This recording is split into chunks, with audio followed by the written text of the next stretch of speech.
London's Newgate prison in 1890, a man convicted of murder is executed. Scotland Yard Superintendent George Grodman had assembled the case against him based on circumstantial evidence. The defendant had claimed that at the time of the murder he was with a Reverend Hoffman, who then immediately departed for Wales, but this alibi witness could not be found there.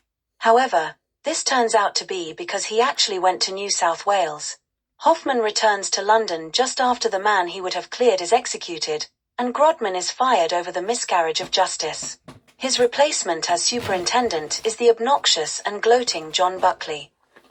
Arthur Kendall, the nephew of the victim in the case, happens to be a friend and neighbour of Grodman, as are artist Victor Emmerich and Kendall's political opponent Clive Russell.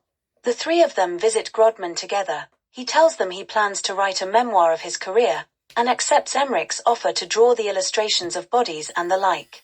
However, Russell and Kendall almost come to blows before leaving. The next day Kendall's landlady, Mrs. Benson, fails to wake him up, and fetches Grodman from his home to help. Grodman breaks down Kendall's door. The man has been stabbed to death inside the locked room. Buckley starts by consulting a burglar, Barney Cole, about the locks, but Cole cannot figure out how the crime was committed. Then Buckley arrests a music hall singer, Lottie Rawson, who had been heard arguing with Kendall, but it was only a lover's quarrel and eventually she is freed. Russell is the MP from Brockton, and his alibi was that he was travelling there at the time of the murder, but Buckley is able to disprove this and now investigates him. The unused ticket to Brockton is found in Russell's home together with the murder weapon, so Russell is arrested, tried, and convicted. Awaiting execution, Russell confides a new alibi to Grodman. When he was supposed to be travelling, he was actually having an affair with a married woman.